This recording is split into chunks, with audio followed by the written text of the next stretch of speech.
Good afternoon, everybody. Welcome to the Israel Brief. It's day 2 of trying a new look. And of course, if you guys like it, let us know if you preferred the older look standing up. Anyway, it is day 116 of Israel's war with Hamas. This is the Israel Brief, brought to you as always by Lay of the Land and hosted by me, Rolene Marks. So let's take a look at those top stories making headlines. And we begin with news that the chief of Hamas's political bureau, Ismail Haniyeh, has said just a short while ago that they are busy examining a potential hostage deal. Now, this has been under negotiation in Paris over the last couple of days between the CIA, Qatari officials, Egyptian officials, and Israel's Mossad. Now, originally, the deal would see a 2-month ceasefire and a staggered release of hostages and Palestinian prisoners. We don't know what this final deal looks like at the moment, but earlier today Hamas said that they would not accept a deal that wouldn't involve the full withdrawal of Israeli troops from Gaza. However, we are hearing different language coming from Ismail Haniyeh. Israel's National Security Minister Itamar Ben-Gvir, who is also the chairman of Israel's far-right Otzma Yehudit, has threatened to topple the coalition should this deal go forward. However, the deal is supported by Israel's opposition leaders. Now, just a word to MK Ben-Gvir. Could you imagine what these families whose loved ones have been held hostage in Gaza for 116 days. The weather right now in Israel is freezing cold. It is wet. Most of them were taken in their pajamas, taken barefoot. They are being held in inhumane conditions. And this is what you're stalling over when the rest of the country accepts it.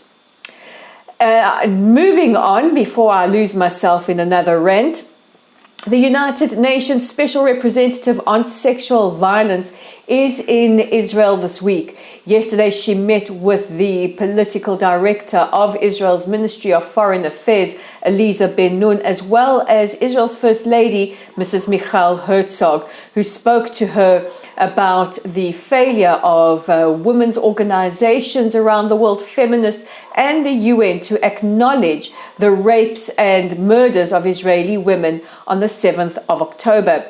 This is an issue that many Israeli-based women's organizations like WITSO and others have been campaigning very, very passionately about the situation that Israeli women and girls faced on the 7th of October. Many of them raped to the point that their pelvises were shattered. And of course, UN Women taking nearly 2 months to say they were alarmed. And I'm just going to reiterate what I've been saying throughout this war. I wasn't alarmed. I was horrified, dismayed, disgusted, outraged, and absolutely traumatized on behalf of our sisters. The Special Representative has called on witnesses and survivors and victims please to come forward to give testimony. Now, I can understand witnesses, but I think we also have to understand that for those who survived these atrocities, it is very, very traumatic indeed. She will go down to the south and will meet with a variety of experts, witnesses, and survivors over the next couple of days. Now, this morning, a counter-terror operation took place in the West Bank that could only be described as something from a movie or an episode of the hit TV show Fauda.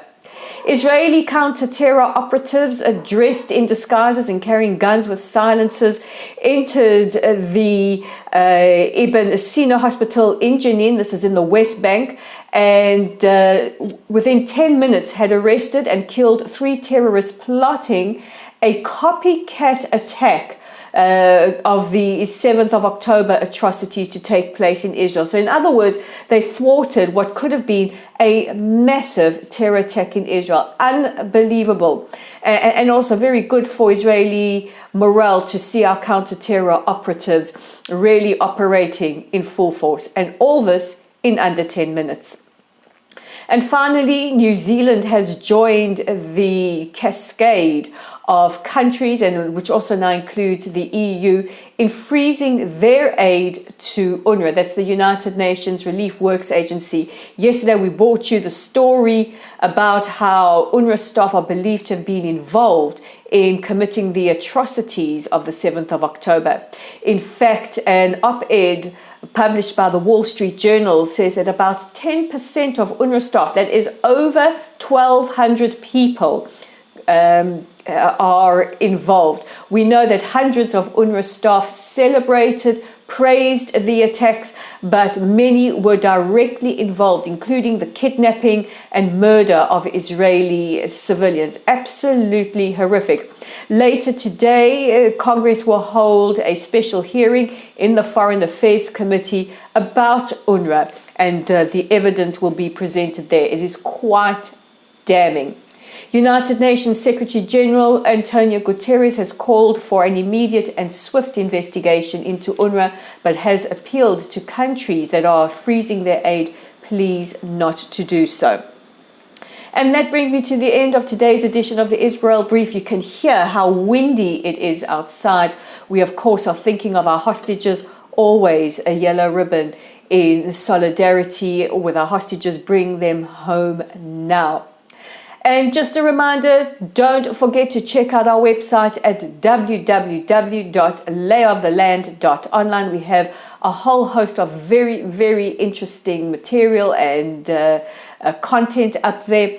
Also, our YouTube channel, if you're watching now, is at the Israel Brief. Please click on that red subscribe button.